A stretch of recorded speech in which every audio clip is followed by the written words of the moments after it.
Hi guys and welcome back to the Mighty Blues. My name is of course Cameron and welcome back today to another live stream. It is going to be the season review for the entire 2019-20 season. Now I want everyone to bear with us for this one because it was an absolutely dreadful season. Obviously we're going to talk about it. We've got all of the games marked down notes wise. We'll go through them all. We'll talk in depth about all of the key parts of the season. We're also going to talk about the transfer window as well. And just basically summarise what was an awful season for Everton, but quite a strange one in my opinion because, this was our worst finish in 16 years, I believe. 12th in the Premier League. We've only finished in and around that position twice in my lifetime. But weirdly, I'm feeling quite positive coming out of the season because of the fact that we've got Carlo Ancelotti as our manager and because of the fact that going forward, I do see a very, very bright future for Everton Football Club as long as we get the transfer window correct. So it's strange, obviously, coming off the back of an absolutely shocking season, and I know that there'll probably be a lot of people going, oh, can we just stop talking about this season and move on? I promise this is going to be the last video. It's going to be in depth. We're going to go into talk about it. We're joined by Cornet, of course, and we'll get into talking to Cornet in just a second, but like I said, this will be the last video talking about this season or last season, and everything from this point onwards is going to be transfers and looking forward to the next one. So how are you, mate? How are you doing? Long time no speak, obviously. Football returned. Everton won 3 games, drawn 3 and lost 3. Bang, average mid-table form, really. How are you doing and how are you feeling, obviously, after the end of the season? Yes, it just came and it came back quickly and it's already done. I can't believe the last time we spoke, I think, was just before the Liverpool game. And we were feeling, I don't know if we felt we were in a strange mode. We didn't know what to expect after the lockdown, but and then we started well. We started all right, and then just after the second half at Leicester, everything just went into meltdown. If I'm honest, I don't know. I'm so glad this season is done. I won't even lie. I couldn't even bear watching. I was sitting there in front of my computer or in front of my TV for like the last few games, literally only watching for the sake of watching because there wasn't anything that we could get excited about, if I'm honest. No, I completely agree. The players couldn't give a shit, so that's it. I completely agree. It was like you mentioned there. It was that second half of the Leicester game that it all really tailed off. And you look at our lockdown form or pre-lockdown form, post-lockdown form, whatever you want to call it. 3 wins, 3 draws, 3 losses. It is bang average. It's mid-table form. It's where we finished in the league. It's nothing to get excited about. We're not going to get relegated on it, but we're definitely not going to finish in a European place on it. And like you mentioned there, the Leicester game, the second half of that Leicester game was the the game where we started to struggle, and you sort of thought, right, okay, maybe this is going to be the time where we start to see these players putting in the type of performances that we've become used to them playing in, just average, poor, no fight, no effort, no passion. And we did, the game against Tottenham for me was massively disappointing because we should have won, we should have beat them, if we'd have gone at Tottenham and would have given them a little bit and would have played with a bit of fight and would have played with a bit of passion and a bit of energy, we could have won that game because Tottenham weren't very good on that day either. And then after that, like you said, it sort of just tailed off. We got a win against Sheffield United, which was nice when it was, but it didn't really matter in the end. The game against Wolves was dreadful. The game against Villa was dreadful. The game against Southampton was dreadful. It just wasn't great watching, was it? And I think, like you mentioned before, I think we were all quite excited to see the back end of this season going forward. Unfortunately for everyone. Yeah, but I agree. But what just got to me is the fact that as soon as we were peaking and we got to Tottenham, which is supposedly a big team, and if we beat them, I think we were going into like a 7th, 8th place. And then just because there was an opportunity to get into those spots, we obviously choked and then fell. I don't think like top 6 this season. We didn't beat one except for Chelsea with. Is it just Chelsea? Yeah, right? I think it was. I think we only beat Chelsea. We drew with Man United. One of the both games, I think we drew with them. We lost the City both twice. Games. Arsenal we lost and drew. Wolves we lost one. We beat Wolves. We beat Wolves earlier on in the season, I believe. Sorry, that was like the 3rd game of the season. But I mean, we got absolutely smashed the second. Yeah. So it's quite sad that we falling back into that can't beat the supposedly big teams. And we always complain saying that the media doesn't take us seriously, but maybe maybe they're right. Maybe they have a point. Because we can't be the victims every time. Sometimes I think for the first time, Evertonians don't actually have any expectation of the upcoming season. We don't. Normally, we go into this whole mode of like, yes, but if we just get this player, I think we could challenge. I think we've accepted that it's a building phase, and I think most of us would be happy just seeing. Obviously, there's still that hope inside you that you can reach Europe, but I think it's bigger than that, and we should just try and progress step by step. Hopefully, maybe getting next season top 8, and then from there maybe top 5, and then like work it from there. I think it just needs to see some progress, see some quality players coming in season on season that can improve the squad. To be honest, I don't think it doesn't help you bringing in 8 players. It's slowly building. Spot on. I agree 100%. That you know. Again, I think this is the first time in a while where we're going into the season. I think with full trust in the manager as well. There's not many Evertonians, if any, questioning Carlo Ancelotti. This is a big transfer window. I think it's the biggest in the club's recent history, certainly in my lifetime, and it'll be really interesting to see how we come out of it and how we strengthen, because we massively do need to strengthen. So from one transfer window to another, let's take it all the way back then to the transfer window of last summer. And before we get into who we signed and who we sold and our expectations prior to this season, I want to just ask you for a brief sort of summary on what your thoughts on the entire season were altogether. Obviously, from the first game of the season against Crystal Palace, Marco Silva starting it, second season in charge, obviously coming off the back of, again, a first roller coaster season where we done okay towards the back end, but the start of it we were really, really poor. What were your thoughts in terms of the entire season as a whole, then, and how do you feel sort of coming out of it as a whole? So I think it was in pre-season. It was we were positive and all upbeat after the final few games of the prior season when we had that run going. So I think it was, we can't sit here and say it wasn't positive, but then I don't know, there wasn't any, like we lost Ghana, and then we lost, who did we, and Zuma, and then to be honest, we played these preseason games and nothing really happened. So we were quite dull in those I don't think we scored many goals, but then we always blame it on the preseason. But I think the signs started early, where we saw where we're lacking actually.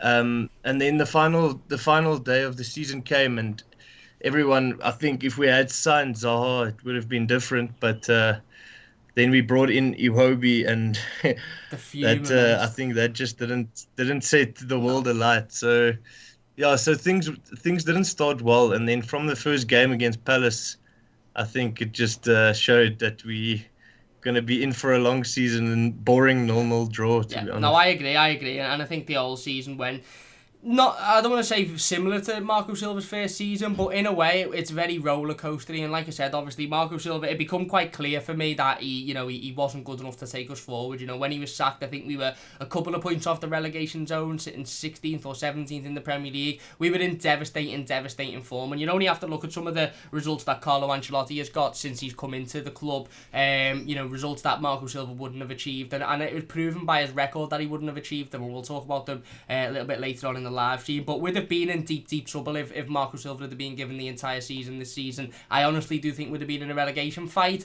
and this team can't fight. This team's got no fight, it's got no energy, it's got no passion, it's got no urgency. So if we'd have come up against your Norwiches or your Bournemouths or your Watfords to an extent, or Aston Villas, those teams that are going to come with fight and come with energy, we wouldn't have been able to match them in that situation, because we simply didn't have that, and have showed even since Carlo Ancelotti's come in. Yes, there's been a couple of occasions where we've come back from being beaten and to get a point or to win the game, but the players still don't seem overly enthused. They don't seem like they want to fight. They don't seem like they want to give it 110%, and that is a massive worry for me. So going on to that first Sorry, that summer transfer window last season. We'll quickly run through who we brought in and who we sold. So, obviously, we brought in Jean-Philippe Gbamin as a direct placement to Idrissa Gana Gueye. We brought Fabian Delphin from Manchester City. Moise Kean, of course, from Juventus, who was the big sort of staple signing of the summer, if you like. We brought Andre Gomez in on a permanent deal after a successful loan spell. Jabril Sidibe coming on loan. Alex Iwobi coming, like you mentioned.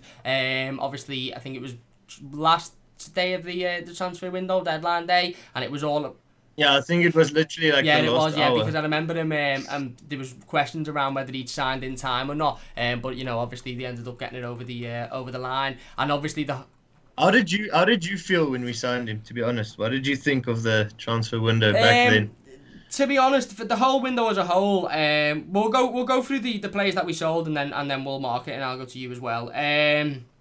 So we signed we signed Laser, from at the start of the transfer window as well. Sold Lookman, Vlasic, Garner. I put a star next to Garner because he was the big one. Besic and Balassi and Dowell all obviously went on loan, as well as a host of other players that I haven't bothered to put down because they weren't massive losses to the squad anyway.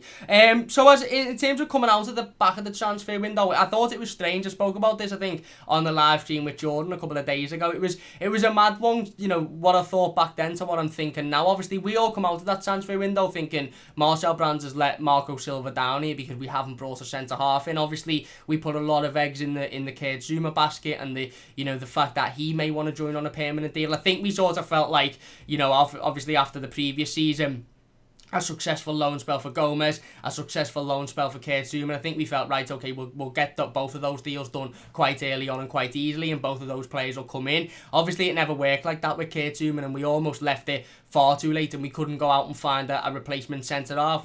There was supposed bids for Marcos Rocco from Manchester United late on in the window, which was ridiculous. But we were left without a centre half. And you look at the players that we brought in: Gbamin, Delph, Gomez. We brought in 3 central midfielders. So at the end of that transfer window, I remember sitting here thinking, I'm massively worried about our centre back situation, but I'm not too concerned about the central midfield. We've brought in a Premier League winner in Fabian Delph, who hopefully will have that sort of Gareth Barry-esque effect where he comes in and he can settle the team down and he can work hard and he can show his experience and show his leadership. We've brought in a replacement for Idrissa Gana Gueye, Jean-Philippe Gbamin, which hopefully he'll be able to come in and do a similar job. And we've brought in Andre Gomez on a permanent after a successful loan deal. So the centre midfield at that point last summer wasn't a concern for me whatsoever. The centre back was the massive concern. Hang on, my Skype's just decided to go full there. I don't know if we've lost Cornet for a second. Let me just get back into it before we go on, because I don't want to continue the live stream without him. But anyway, I'll continue talking. The centre midfield wasn't a concern for me at that point, which was obviously strange because, listen, ultimately, obviously off the back of the season, the centre midfield has been a massive issue, and it's almost been centre back that's been that situation where you go, right, okay, we've done okay there because Mason Holgate's obviously come back. Sorry, mate, we lost you. It's all right, mate. No worries. We'll get you straight back in. So I was just saying, obviously, looking back at it now, the centre-back situation, Mason Holgate's come on massively this season. He obviously come off the back of a loan spell with West Bromwich Albion the season before, and we didn't quite expect an awful lot of fell from Mason Holgate this season. I think we all thought, right, okay, he'll hopefully have a decent season. But if he makes a few appearances, I think we all knew he had ability. I just think he was prone to mistakes, and I think he cut that out of his game. Yeah. Massively, which I think the loan system helped him quite a lot. Yeah. Maybe just playing regularly without the pressure of the Premier League. Spot on. I think that really helped him, and we could see his leadership abilities. I think we deep down always knew he had talent, but it was just cutting out those mistakes. Just like Kieran Dowell has talent, but I just don't think he has a brain to play in the Premier League. Spot on, and you're spot on there. Obviously, when Mason Holgate had played prior to this season, you're right, he was making rash decisions, he was making silly mistakes. If a striker went one-on-one with him, you'd almost thought he's going to give a pen away here, he's going to do something stupid. This season, obviously, it's been massively different. So, obviously, coming off the back of the transfer window, I was I think we were all left with a disappointing feeling because of the Zaha situation. The fact that we were so, well, apparently, according to a lot of sources, so close to bringing Wilfried Zaha in at the end of the transfer window. He'd had a previous season where he'd scored 10 goals and got 10 assists for Crystal Palace. Fantastic ratio. Yes, the bids were like 70, 80 million around that mark, but I think we all felt, I certainly felt, I remember sitting here on the live stream and saying if we could bring a player like Wilfried Zaha in, he would be that player that would take us to that next level. He would take us to be in a top 6, top 7 side.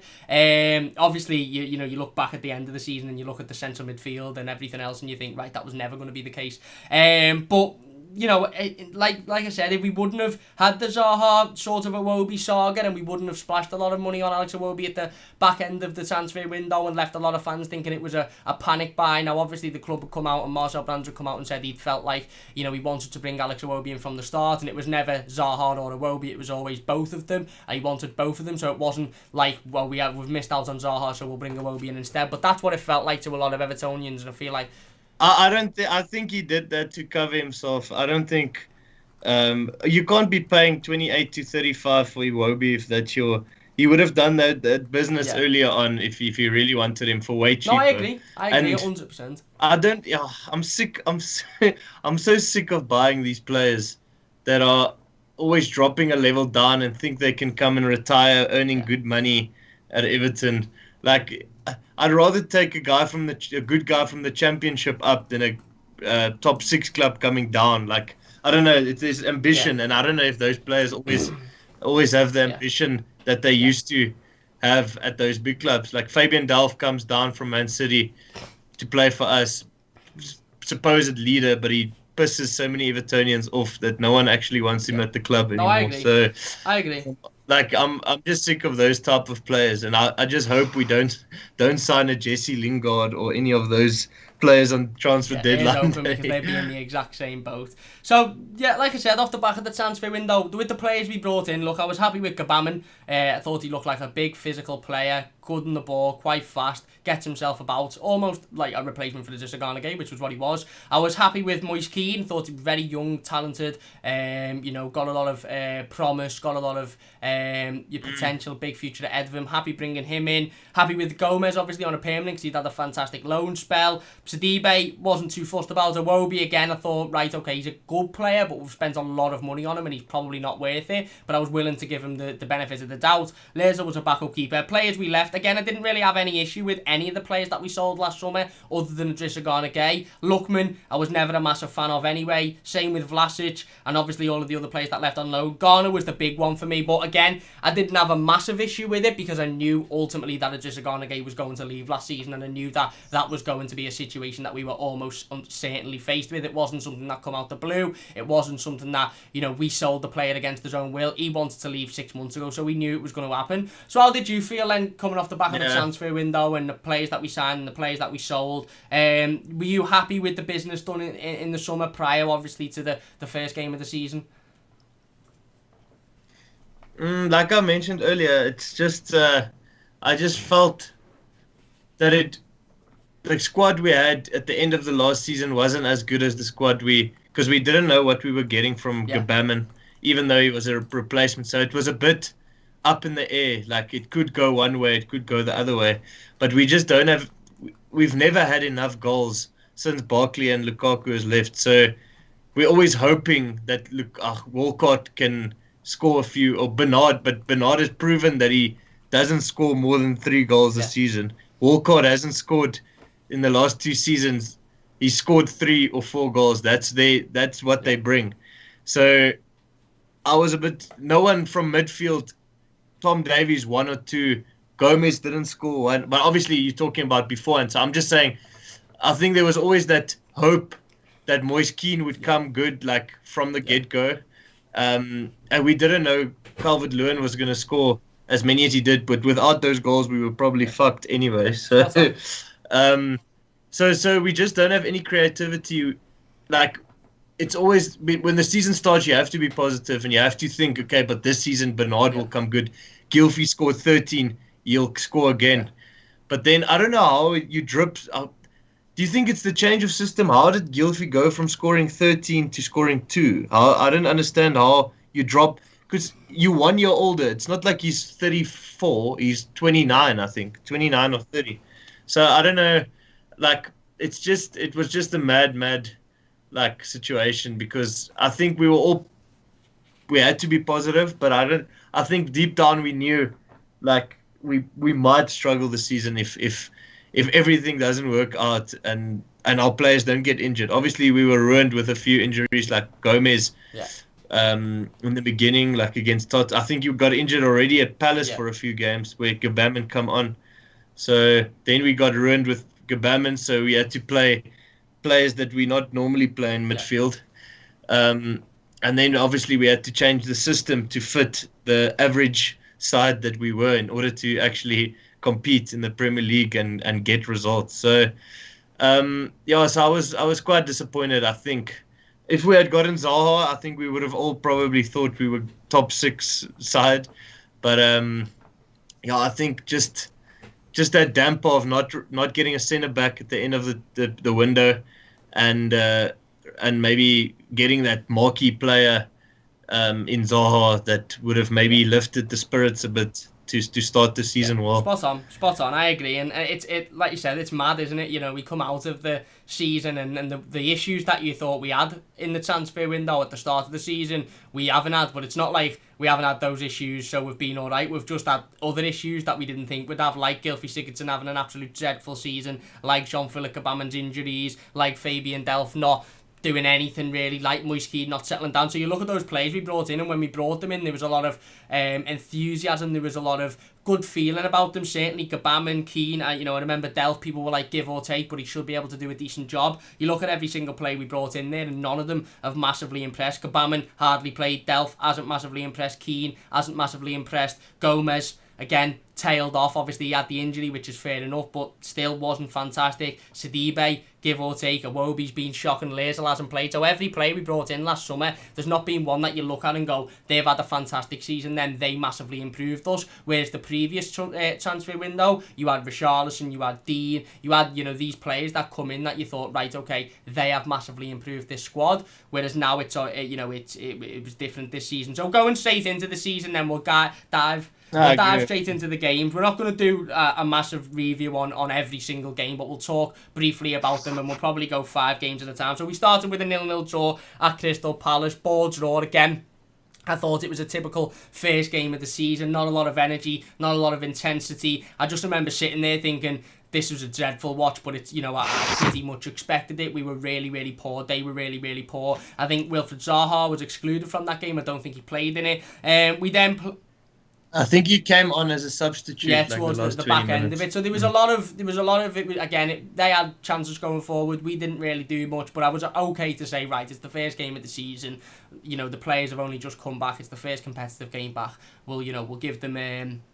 We'll give them the benefit of the doubt. We then played Watford at home, beat them 1-0. It was the game where Bernard cut inside, really, really good finish. Again, not the best performance, but a win. And again, a game where we didn't look as energetic as we probably should. And then for me, the Aston Villa game, losing 2-0 to Aston Villa away from home, the game where it was touted all over Sky that if we'd have won, we'd have gone top of the Premier League for the first time in I remember years. That. And not only was that typical Everton to have that statistic there before the game and then go out and get beat, this was the first game where I started to worry slightly, and this was probably a bit silly because we were only 3 weeks into the Premier League season, but we looked so unfit in this game, and that was the week. And I remember watching all the other sides on Match of the Day, and I remember watching Aston Villa when they beat us. That was the week where all of the other teams sort of upped their fitness levels and they looked like they were getting back to where they need to be. The first 2 weeks, okay, everyone was a little bit sluggish, everyone was trying to find their feet, everybody was trying to regain that match fitness. The third week, pretty much every other team in the Premier League looked like they were getting to that point, they were settling in, whereas we looked like we'd gone worse, we looked like we'd gone backwards. The fitness issues were massively worrying. We got outplayed by a side that, again, I don't think they'd won a game at that point in the season, and obviously throughout the rest of the season they didn't have a fantastic run. Obviously barely survived, but it was dreadful. It was absolutely dreadful. Wesley hadn't scored a goal, and I think he scored his first 2 goals in that game.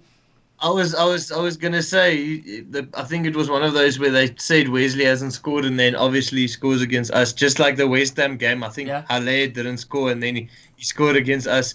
But at that game, I think exposed that whole 4-3-2-1 system. It became too predictable. We had 60-something% of possession, but we would have 11 shots, but only 2 on target, or 14 shots. But it was predictable things.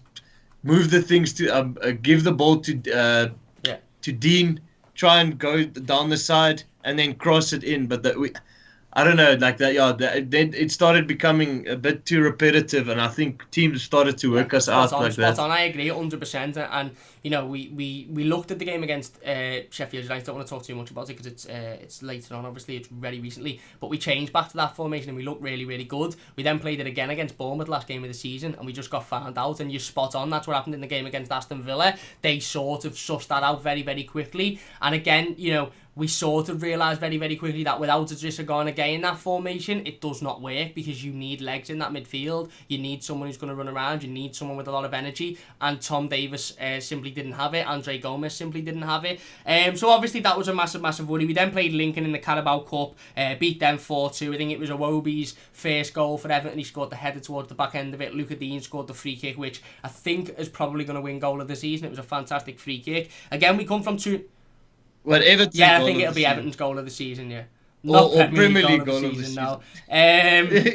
But again, I think we were getting beaten in that game as well. We come back, and I remember there was a point in it where I was thinking, we've just been beaten by Villa, who haven't won a game this season, and we're going to get embarrassed by a lower league side here, but we didn't. We had too much for them in the end. And again, it wasn't the best performance. We won 4-2, but it wasn't, oh my God. I think we were getting beat 1-0, and then they brought it back, and I think they scored a fantastic goal. I think it was a volley, bounced on the edge of the box. I can't remember who it was, but it was a fantastic goal. But even that was a worry. We then beat Wolves at home 3-2. Richarlison scored the double, which was again a game where you look at it and you think, right, okay, maybe this can be the point where we kickstart. Now, maybe this can be the start of our season. It can be that point where we haven't started that well. Okay, we've beat Watford. It wasn't the best game. We've looked dodgy in the game against Lincoln and Villa. Maybe this can be the game where we really kick on. Now, Wolves, good team. Again, it was a tough game. They give us a game. They were looking good at that point in the season as well. So.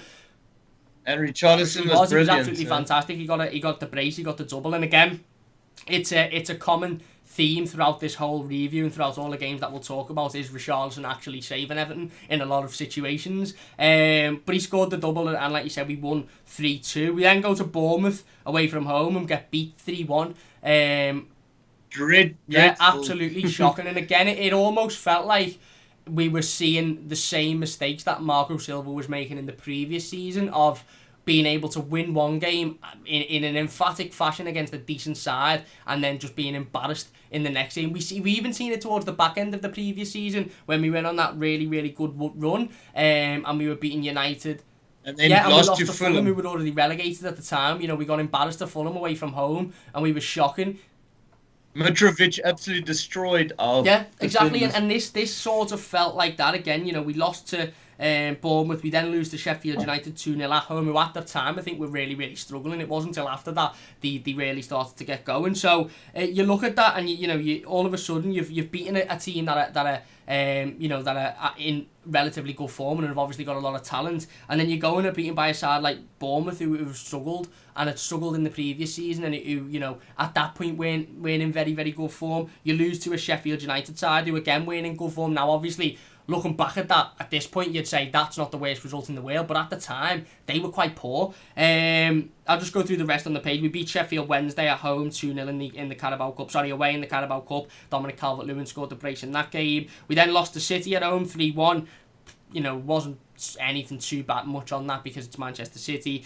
Lost to Burnley 1-0 away from home. Again, another game where I think a lot of people started to lose their patience with Marco Silva. Seamus got a red card in that game, yeah. Very, very silly. And again, this was at the point of the season where people started to think, like you mentioned, the 4-3-2-1 formation wasn't working, and not only that, but we can't string 2 wins together. We can't put in a decent performance and then another decent performance. We're always going backwards. We always go 1 step forward and 3 step backwards. We then beat West Ham 2-0 at home. Again, a game where we weren't brilliant in. Bernard scored early on, but then the second goal come in the last 10 minutes. It was a gilt.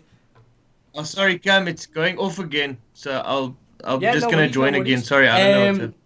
I'll just run through them. So then we obviously we lose to Burnley 1-0. Seamus Coleman gets the red card. We then beat West Ham 2-0 at home, which was a decent win, but it wasn't the best performance. You know, we scored the second goal within the last sort of 2 minutes of the 2 minutes of the game, and it was Gylfi Sigurdsson. It was the only thing that Gylfi Sigurdsson done really in this season. We will get into the live comments in just a moment. I've seen there's absolutely loads of live comments, so we will get into them in just a moment. Thank you all so much for your support. If you're enjoying this team, by the way, please do hit that like button. It does only take a second. So yeah, we beat West Ham 2-0, and again, there was a couple of fans saying maybe this is the kickstart of the season, maybe this is the opportunity. There were still some fans thinking it's not good enough, there's no consistency there, we're not going to finish anywhere, you know, near where we want to finish with that sort of form. Sorry, I'm just fixing the screen so Cornet is back with us.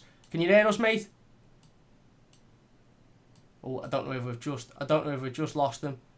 I think we may have just lost them. Anyway, we then go to Brighton, 3-2 defeat, and that was the game where we give away a penalty. Michael Keane accidentally stamps on I can't remember who it was, his foot, or he gives him a little kick, and then all of a sudden the referee gives a penalty. VAR give the penalty as well, which was a shocking decision. But we lose that game 3-2, and the patience really started to wear then with Marco Silva. You know, we were going to sides like Burnley, we were going to sides like Brighton, and you know, we were getting beaten. We were getting beat quite comfortably as well. Sheffield United. It was dreadful. It really was dreadful. And this was the point at which it became apparent that the away form was a massive issue. You know, we were okay at home, we were relatively decent at home, but away from home we were just absolutely shocking. We were getting beaten near enough every time we went away. There was no urgency, there was no fight, there was no intensity, there was just nothing. There was nothing away from home, and every time we conceded, even if it be in the first 5 or 10 minutes under Marco Silva, you always knew that was it. Then it was game over, it was done, because of how poor we were away from home. I'm just trying to connect back to Cornet, and then we'll get the conversations back up and running.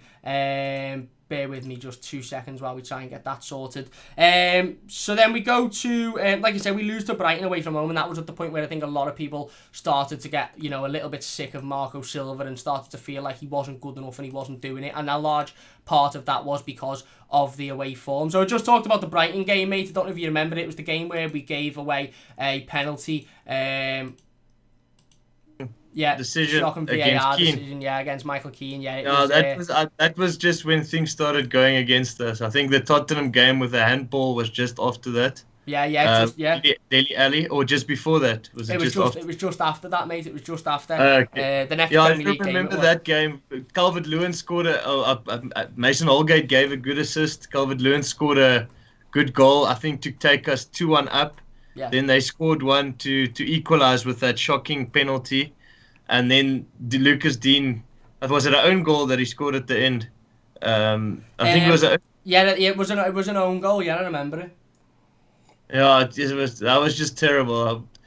I think that was one of the, besides the Newcastle game, which we'll get to later. That was I was fuming. I was fuming that game because we should have won that game, and we just a bit of unluckiness, and then at least take the point, and then. Obviously, everyone's heads drop and we go and concede again. Exactly, spot on. It was, again, like I was just mentioning there while we were trying to get everything back up and running again, it was sort of at that point, certainly the game against Brighton and Burnley, where we all sort of lost faith in Marco Silva, certainly away from home. We knew that we weren't going to pick many points up away from home this season. You know, we were playing sides that, again, were in and around the bottom, were struggling. Brighton was struggling massively at that time, and we couldn't pick anything up, and we were being beaten. We sort of knew that, you know, it wasn't going to be a good season ahead. At home, we'd do okay and would probably beat, you know, maybe 70% of the teams, but away we were getting beaten near enough every time we went away. It was shocking. We'll go into a couple of live comments then before I go into the rest of the games. The Spurs game is coming up. Sport Channel says, talk about that Merseyside derby where Sigurdsson played the midfield and didn't touch the ball for 17 minutes. We'll talk about that in a second. Craig says, I'm really sick to death of this club year in, year out, the mid-table mediocrity. My last good memory was Martinez's first season. Best change. That's everyone's last good memory. that is everyone's last good That's memory. That's everyone's only good memory. Yeah. Especially for us youngsters, I guess. I've only actually started, like I said, I only started supporting Everton like after 2010. So there wasn't much to be excited about besides that, to be honest. Spot on, spot on. Exactly. There hasn't been much. I think we finished 7th once after that with Ronald Koeman, but other than that, it was utterly atrocious. Craig says, poor recruitment has cost us years. This season needs to change that, or we're fucked, my opinion. Get rid of the director of football and let the manager scout the signings. Fair enough. We're going to talk much more about the director of football and signings within the next coming weeks. John says, hello, Cam and Corner. Hello, mate. Everton Rose is in the chat. He says, hi, guys. Agree with everything you've said so far. They capitulated. LMAO, they did. Adam says, I'm going to subscribe. Thank you very much, Adam. Really do appreciate it. James says, how many transfers do you think we can get during this window? I think 3, some out and 2 in January. I'd like 5, but you know, we don't know. James also says, hi, Cam, out you well. I'm not too bad.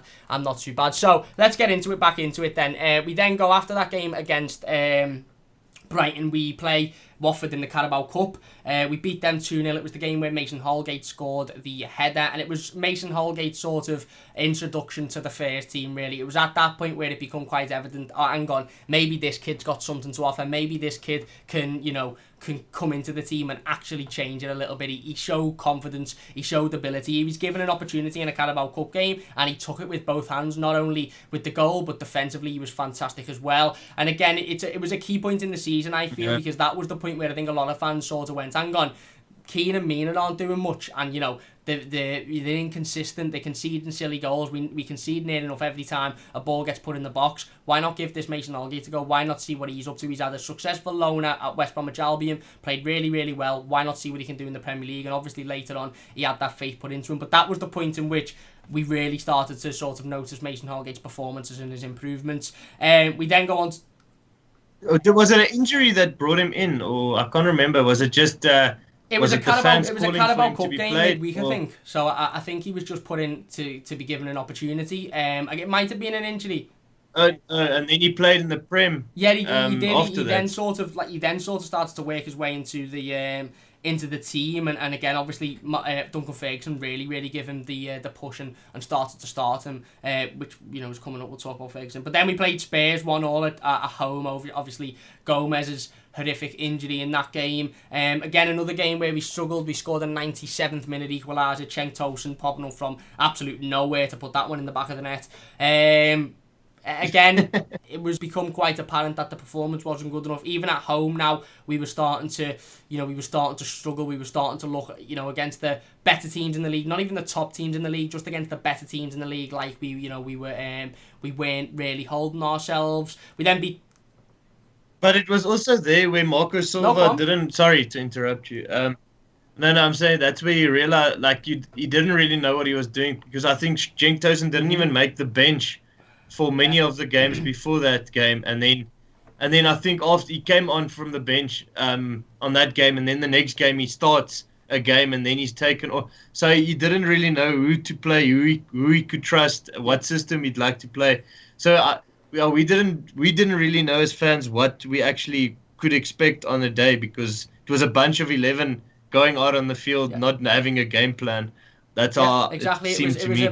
It was a team of players that had lost faith in the manager, lost trust in the manager, didn't really know what he wanted. And the Tosun situation, you're spot on. It sort of almost felt a little bit like the Nias situation with Ronald Koeman a few years back, where a player had been totally taken out of the squad, totally, put aside by the manager. And then all of a sudden, through fans' demands really, and through fans getting on the manager's back, he'd come back in and he'd scored that goal, and it was almost like a in your face, that's what you deserve. And when it gets to that point, it's never good, is it?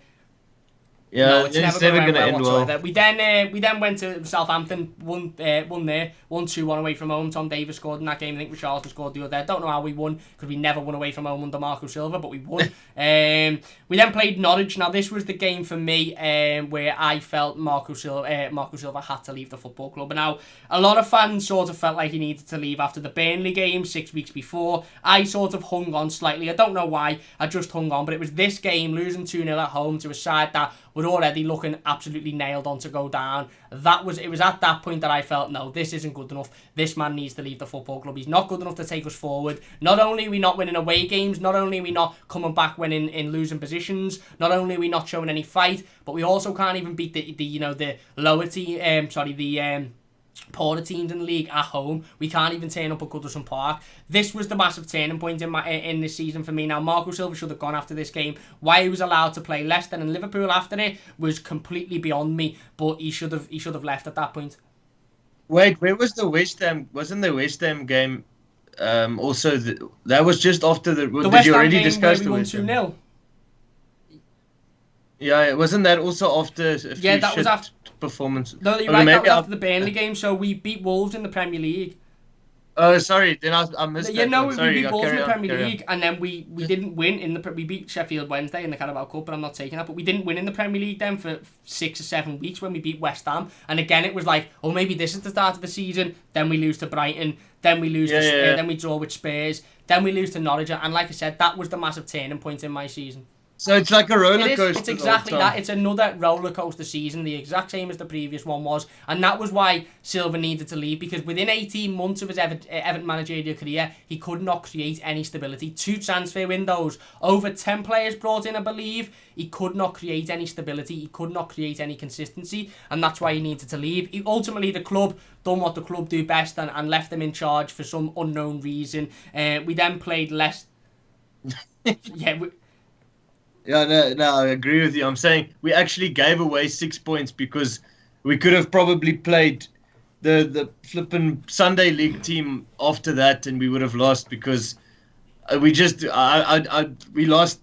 everyone after the Norwich game, and then we basically threw points in the drain by keeping him because we weren't going to win another game under him. That's how it felt. We scored first at Leicester, and then for some reason they came back and they won. And then 3 days later at Liverpool, we played the worst game of our lives. We'll have to talk about that. Well, we don't have to talk too much about it because there's not much to talk about. We then played Leicester, like you mentioned, beaten there 2-1. Iniacho scored, I think, both times. Again, another example of a player that hadn't played pretty much any time this season. A lot of Leicester fans were putting him down. Comes on, scores twice against Everton. Then, obviously, we played Liverpool away from home, the game in which Marco Silva got sacked. We don't have to talk too much about the game. It was that game that we were talking about before, where Gylfi Sigurdsson went 17 minutes without touching the ball, playing central midfield, which is a stat that I actually still cannot believe exists this day, because it's utterly atrocious. Marcus, who made that stat? I seen it floating about at the time after the game, and I thought that's utterly atrocious. Sport Channel brought it up. 17 minutes without touching the ball, playing centre midfield in a Merseyside derby. That was, for me, the point where I thought, I'm done with Gylfi Sigurdsson as an Everton player. If he left tomorrow, I'd be happy. And he still hasn't. He had 6 months plus to impress me from that point on, and he still didn't. So, obviously, we lost 5-2. We don't have to talk too much about it. We scored 2 goals at Anfield, which not many teams did, but we were awful defensively. We got ripped to bits, and Marco Silva was sacked after that game, and rightly so. Just briefly then, how did you feel when he was sacked? Did you think it was the right decision? Were you happy? Were you looking forward to the future? To be honest, I kept looking at my phone that night to hear the breaking news, but it took 24 hours for I remember Fahad Moshiri was on some train where some of the fans got him and said, listen, he has to go, and apparently he tried it. I don't know if he actually chatted to the fans or nothing, but no one wanted Silva to stay, and it came out apparently that night that he was still going to be in charge for Chelsea, but then I think they knew. I think there wouldn't have been any fans in the Chelsea in Everton Stadium if he had stayed. To be honest, so no, I was very relieved. But it was again one of those things. Okay, but who's going to come in now? But so it was he had to go, but we again didn't have any follow up plan like Tottenham did. They sacked the manager. They got Mourinho. Now we're sitting again, shit, we're going to sack him, but we don't have a follow-up plan for it. So, yeah, obviously we were happy when Duncan got announced. I think we didn't know what he could bring, but yeah, we'll get to that Chelsea game because that was probably the highlight of the season. So we left the football club, you're right, they were in a meeting for something like 15 hours. They'd spoken to all of the players. They were umming and ahhing. It was come out at about 6:45 that he was going to be the manager for the Chelsea game, like you mentioned. 10 minutes later, it was announced that he was sacked because I think a lot of fans sort of, at that point, turned themselves and were like, no, that's not acceptable. So we move on. Obviously, like you mentioned, no backup plan. No plan for the manager to come in. Carlo Ancelotti wasn't even really in the conversation at this point. It was David Moyes. Eddie Howe was in the conversation.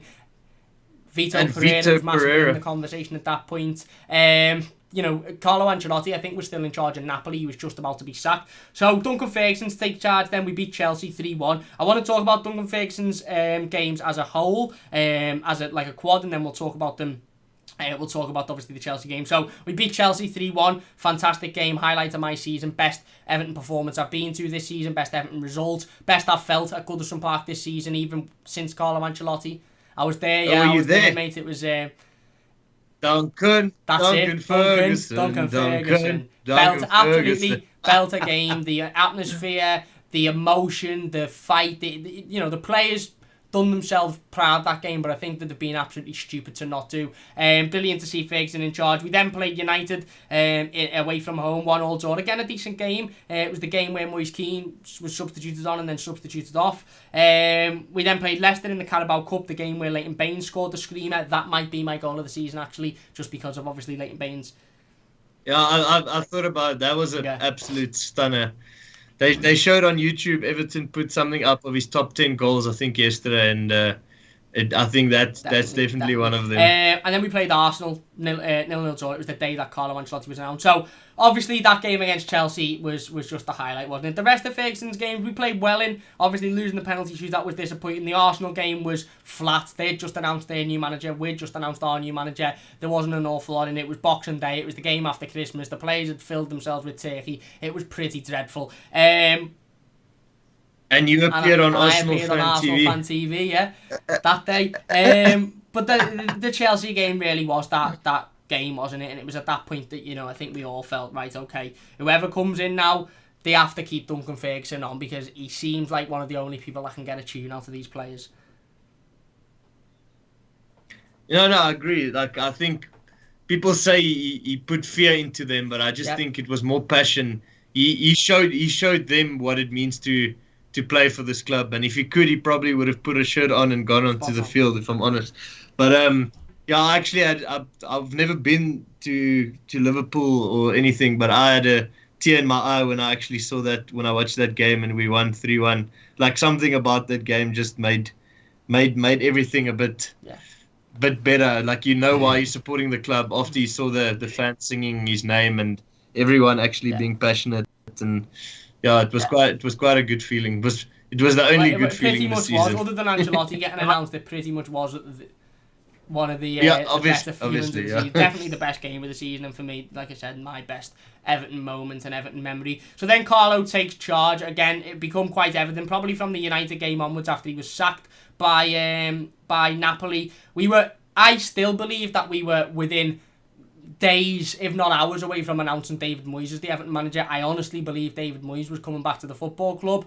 Then, whether it was Macheri, whether it was Brands, whether it was Dave who drinks down the local pub, I really, really believe that we were so close to announcing David Moyes, and then somebody just went, hang on, why don't we go and get this fella? He's won the champ. No, someone was probably like, listen, what the fuck are we doing? Like, I honestly, wake up call, but I think that was needed, because to go from there to there is a ginormous step. So, I don't know, how would you have felt if David Moyes came in? Dreadful, mate, absolutely dreadful. You only have to look at him coming in for West Ham. He comes out with statements like, all I do is win and then loses stupid games. It would have been at Solskjaer's, mate. It would have been absolutely at Solskjaer's. And obviously at that point, like I said, when Carlo Ancelotti's name come into the conversation, pretty much every football fan across the world that wasn't an Everton fan was like, no, you'll never get Ancelotti. Why would you get Ancelotti? Why would he come to Everton? But he did. He come to Everton Football Club. He was announced on Boxing Day. I remember the day he was announced, it was boss. It was absolutely boss, because it was plastered all over Sky Sports. Mikel Arteta, new Arsenal manager Mikel Arteta. And 2 minutes before Everton released the team news for the game against Arsenal, we just went bang, Ancelotti signed, and it all just went to pot. Sky Sports was like, what's going on here? He was in the state. It was brilliant. It was utterly brilliant. Obviously, the game against... Did you see it? Were you there that day? I was there, Did you see it? I was there. I had my coat on, mate. I had my coat on, ready to walk to go meet my dad in the pub before the game. I had my phone in my hand to tweet the team news, and they announced it, and I was like, the video's on the channel, you can watch it now, the day that Carlo Ancelotti was announced. I'm filming the video in my kitchen, because I'm about to walk out the door, and team news is about to get announced, and he gets announced. It was brilliant, it was. Obviously, the Arsenal game on that day, like we said, pretty flat, 0-0 draw. We then played Burnley, Carlo Ancelotti's first game, good win. Tough game, they defended for pretty much the entirety of it. We struggled, but we got the win in the end. There was a lot of resilience, there was a lot of urgency in terms to get the win, something that we hadn't quite seen. Was that the goal that Calvert-Lewin dived with his head? Yes, I believe it was, yeah. Within the last sort of 5 minutes, something like that. James in the chat just said 5 likes. It's coming up on mine 20, so I'm not too sure what's going on there. We'll get into the live comments in just a moment. We then played Newcastle, beat them 2-1 away from home again. I think we come back from a losing position at that point, or we were winning. We then conceded, and then we stepped it up again to win the game. An away win, which we hadn't seen many of that season. Lost to City 2-1. Again, not overly disappointed with. We then lost to Liverpool. It was away from home. It wasn't a bad it was away from home. It was a decent performance as well, to be fair. It just wasn't a great result. We then lost to Liverpool. But it was obviously Gabriel Jesus having to score against us like he does with every single... Origi and Origi, Danny Ings and Gabriel Jesus, if they play against us, they score. How many players that play for other teams do we have that only turn up against us? Teams must look and go, we'll keep him for another season, because at the very least he'll score against Everton and you'll get points there. There's so many players in the Premier League that just turn up against Everton. It's mad. It's crazy. It is, it's crazy. But then we played Liverpool in the FA Cup, lost 1-0, notoriously to their youth side, kids, whatever you want to call it. What was lower for you, that game when we lost, or when we lost 5-2? What was the lowest moment? Me most disappointed was that one, because I didn't have expectation, because it's Everton, it's a Merseyside derby at Anfield. But the game where we lost 5-2, I knew we were going to get absolutely battered all over the park as soon as, even days before the game, because we'd kept Marco Silva in charge when he shouldn't have been in charge. We were away from home. We were in a Merseyside derby where Marco Silva had been the manager of a side that capitulated and allowed a stupid goal to go in the season before. I knew at that point we were going to get absolutely trampled over, and I think pretty much every Evertonian knew we were going to get trampled over. Whereas the one in the cup, we just brought Ancelotti in, we played a strong side, and I think that was the first game where we all sort of felt Ancelotti's not a magician. He's not got a magic wand. He's not, you can't polish a turd. Against the under nines. Against the young Liverpool team with very little experience. And that was the key point where I think a lot of fans went, right, okay, brilliant, we've got Ancelotti in, fantastic for the future, but let's remember that he's still managing very, very average footballers who don't give it a lot of heart and don't give a lot of effort. And that was the big wake-up call for me. I was absolutely... it was a dreadful game and a dreadful result, but if anything come out of it, it showed Carlo Ancelotti which of these players that he can and can't trust. And I know he persisted with Sigurdsson and he persisted with Davis, but he had no other options. He had to persist with those players because he had no other options, did he? How did you feel then after that game? Was that, would you say that was your lowest point of the season?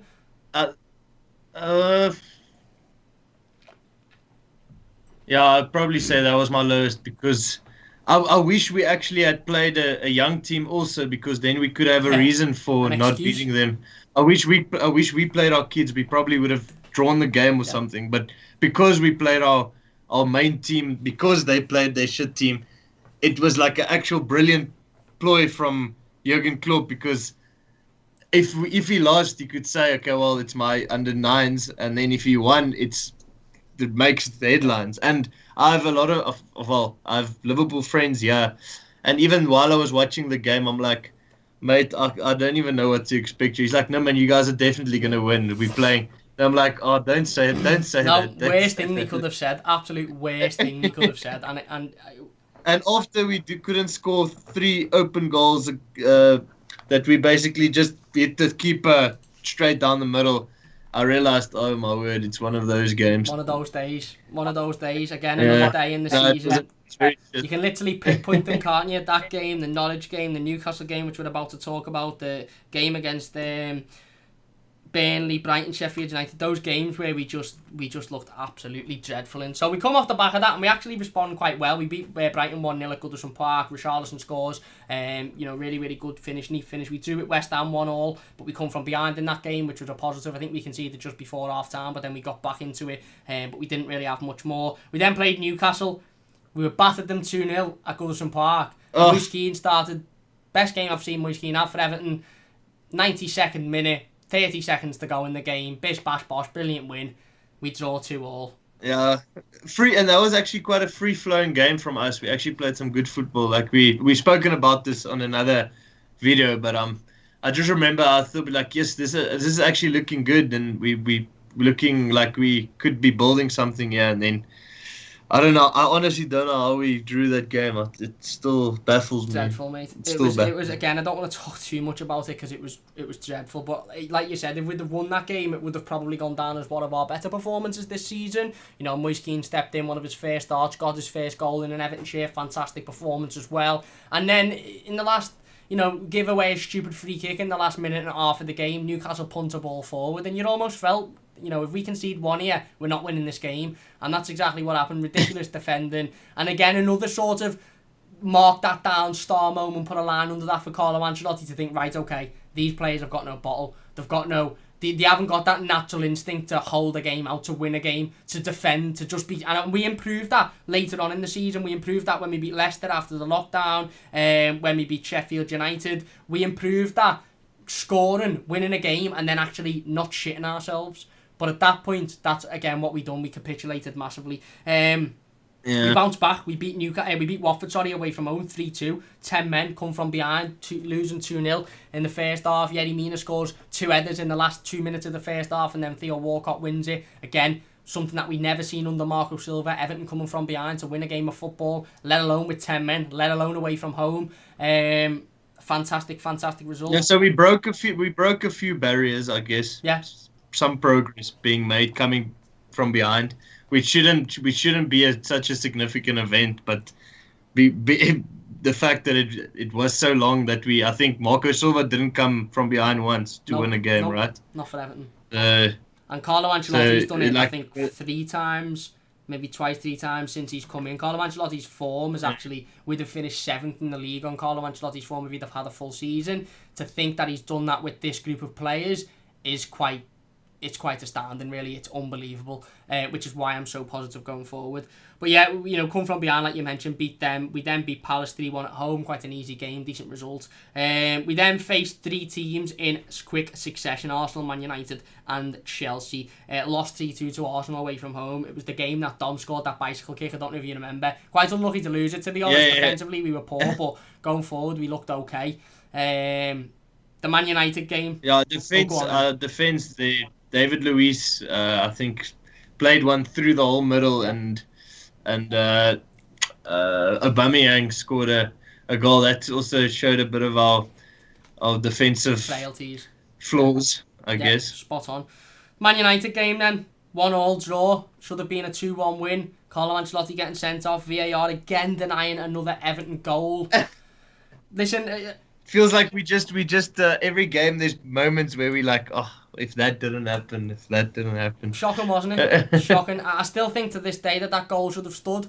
I'm still absolutely fuming at Chris Kavanagh that he sent Carlo Ancelotti off for barely asking a question.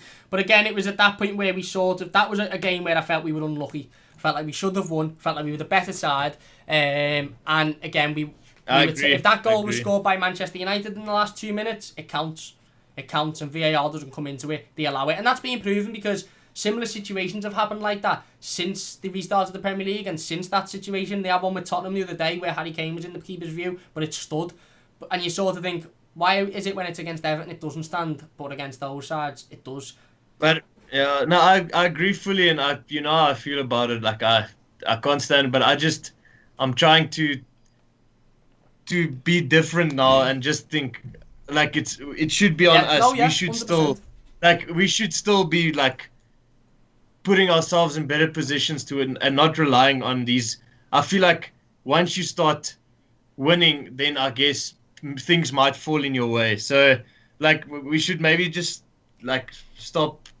I know it's hard because the refs will make stupid decisions, but I don't know if you agree with me. Just like putting it more on us than trying to or getting to win a game more due to the fact that we outplayed them fully and not having to rely on calls being made by the refs. But it was a shocking call. I agree with it. No, I agree 100%. It has to be on us. It massively does have to be on us. We should have been winning that game anyway because they didn't come with an awful lot. And Pickford made a stupid. He couldn't save the Fernandes shot, which was quite a tame shot from far out, to be honest. Yeah, exactly. Spot on. We then played Chelsea. We won't talk too much about that. We were battered 4-0. It was atrocious. We'll go into the lockdown fixtures then, like you mentioned at the start of the season. At the start of the live stream. 3 wins, 3 draws, 3 losses. Obviously, drew at Liverpool, which was a decent... we'll fly through these because we've spoke about them recently. Drew at Liverpool, 0-0. Decent result. Beat Norwich. Again, wasn't the greatest of games. Good game for Michael Keane and Alex Iwobi, which is a rarity this season. Beat Leicester 2-1. Second half of that game, like you mentioned earlier on, really started to see the downfall. Lost to Spurs, which was shocking. Where again a team that didn't really come with much, didn't really show much, but we still allowed them to play their easiest game that they'll probably play this season and beat us quite comfortably. Drew at Southampton, made them look like Barcelona. Battered by Wolves at home, which was pretty, we knew it was going to happen. Drew with Villa 1-1, scoring in the last 10 minutes, Theo Walcott.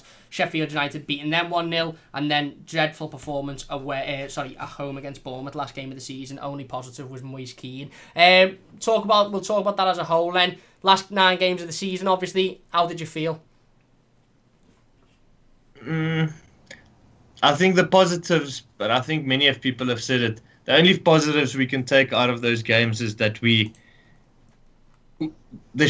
average players got exposed of how shit they are, and the youngsters got a chance to show that they care a bit more than these other average, like Anthony Gordon, Branthwaite, Calvert-Lewin dipped a bit, but it just really showed that I honestly don't know how we were that bad and showed such a lack of interest or desire to play well. And I'm so sick of the captain coming out after games saying how we must be better. I guess he did show a bit more than the rest of the team, but I don't back Seamus Coleman for a captain. He's a good player, but he's not a strong enough personality to take these guys on. I don't know about you, but I just showed this lockdown showed it's a good thing because it showed that we need to get rid of this shit that's at our club, because who can we sell for more than what we bought? Who? That's it. Dean Richarlison and Calvert-Lewin. Yeah, but and Holgate. Dean Richarlison, Holgate, and Calvert-Lewin. They're the only ones. Everybody else we're going to lose money on, and you're absolutely spot on. The lockdown again was a 9-game brief, pretty much summary of our entire season. Inconsistencies, games where we should have been winning and we didn't win, games where we won that, we played well in, but it wasn't consistent. There was never 3 consistent performances, 3 wins, 3 draws, 3 losses. It was pretty much a summary of our entire season in that brief 6 weeks. Average. Bang average, mid-table, and that's because a lot of these players aren't good enough. And Carlo Ancelotti, I think, has done wonders to come in and to have put us 7th in the form table since he's been in, to win the games against Watford, to beat Newcastle even away from home, great result, to beat Sheffield United, to beat Leicester. We wouldn't have won those games under Marco Silva and would have been in a struggling position. And again, like I said at the start of the team, I'm positive going forward because I think we've got a bright future with Carlo Ancelotti, and I think we've got a lot ahead of us. And obviously we need to get this transfer window massively right. But overall, this season was summarised pretty much in those 9 games, wasn't it? Bang average, mid-table, not good enough. And now finally we can put it behind us and never talk about it again. The worst finish in 16 years. Again, another up and down roller coaster season. Started with a manager that I think we were quite optimistic with in Marco Silva. Become quite evident quite quickly that couldn't win games away from home. He couldn't string 2 wins together, and like you mentioned, he couldn't understand when a formation wasn't working and change a game. He opted with the same formation, the same style week in, week out, and teams just sussed us out far too quickly. Obviously, Carlo Ancelotti come in. We've seen a 4-4-2 massively. We've seen a 4-3-2-1 at the end of the season, 4-3-3. We play 5 at the back at some point. For me, I think Carlo Ancelotti's done the best with what he's had over the last sort of last sort of 6 months since he's come in. 3 or 4 months really in football because there was a 3-month break. How do you feel then, obviously, towards the end of the season? You just happy to put it behind us now and look forward with Carlo Ancelotti? Yeah, no, I just want to have a quick thing before I forget.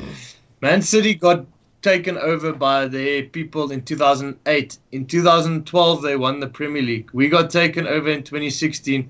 In 2020, we're sitting in 12th. What does that say about... We have money, but we've spent it on utter rubbish. Sorry, I took I'm just trying to show that how flawed we've been. I honestly don't know how we've bought this squad.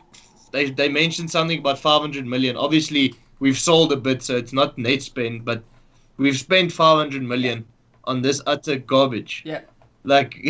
So I just hope we can move on from this, and I just want us going into the new season to just fly under the radar a bit and not being the talk of the town where people are expecting. Because Leicester went about their business last season. No one spoke of them that highly. Yeah. They just got on with the business. So I don't want people...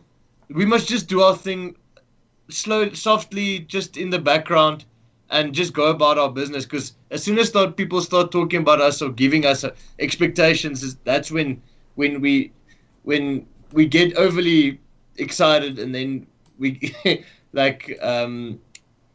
we don't reach the potential that we should. Spot on, 100%. Just diving in the live comments for a couple then. Sorry we didn't get too much in the live comments tonight. And listen, it's been obviously we've reviewed the entire season. Cornet will be back over the next couple of weeks as long as he's happy to do so. We're going to sit down and talk about players coming in, players going out, and transfers. I want to do it in a separate video because I think it could be quite a decent, long-winded, good discussion. Abigail says Dunk pulled back Walcott for a definite penalty in the game against Brighton. I forgot about that one, of course. Yes, spot on. We're on for a couple more. Then James says, I don't care about the money. I love our team no matter what. Everton, a massive club. Go support Bournemouth. I don't know. That's obviously in reply to somebody, but I've just read that out totally on its own back. James says, Carlo will be on it, mate. I have so much faith. I did want Moyes back, but this man is the Don. Spot on. Sport Channel says, do you think Ellis Sims would get game time next season? Potentially. He also says, like the video also, do you think we need another defender if Branthwaite goes on loan? I don't think we should put Branthwaite on loan unless it's to a Premier League club. I really, really don't. So there you go then. We'll finish it up there. It's been a long stream. Thank you very much for joining me, mate. I'm sorry I've taken up over an hour of your time. Sorry for the 2 delays. I don't know, it keeps happening to my laptop, but thanks for having me. Don't worry about it, don't worry, no worries at all. Again, we can put this season behind us now. Worst finish in over 15 years, whatever, but a bright future ahead with Carlo Ancelotti. Listen, there's going to be loads of content on the channel over the next few weeks. If you've enjoyed the live stream, please do hit the like. Like I said, I do apologise that we didn't get involved with the live comments too much tonight. We're going to be doing a Talking Rubbish transfer show on Monday, where I'm basically going to be asking for thoughts and suggestions and players in the comments, and I'll talk about the transfers that you want me to talk about. So that'll be solely based on the live comments. If you've enjoyed the stream, please do hit the like button. Don't forget to subscribe to the channel as well if you are new. Cornet, if you fancy coming back within a couple of weeks, mate, and talking about players in and players out. Yeah, I'll be happy to do that, mate. Good stuff. Big thanks to everybody for watching. Massive thanks to Cornet for coming on as well. Want to say anything before we finish up? Let's try and be positive, I guess. Let's take the new season as a new era for Everton, I guess. Yeah, spot on. Carlo has a full season to get his thoughts across, so I'm slowly or softly optimistic. Spot on. Me too. Big thanks for watching. If you have enjoyed, please do hit that like button. Completely agree with everything Cornet's just said there. You can find Cornet's Instagram in the description if you want to go ahead and drop him a follow. We'll be back on Monday, like I said, with another Talking Rubbish transfer show. We'll be talking about loads of transfers, so don't forget to join us for that one. Please do hit the like button if you have enjoyed. Don't forget to subscribe to the channel if you're new. We can finally forget about this season, move on, think about the future, think positively. up Carlo's army, and yeah, let's hope it's a successful transfer window. We're going to be talking loads about transfers over the next couple of weeks, so if you haven't subscribed, please do so. If you have, thank you very much. Big thanks to everybody for getting involved live as well. Sorry I didn't get involved too much, but big thanks. If you're watching as a YouTube video, leave your thoughts in the comment section down below. Big thanks for watching. Please leave a like if you've enjoyed, subscribe if you're new, and we'll see you soon.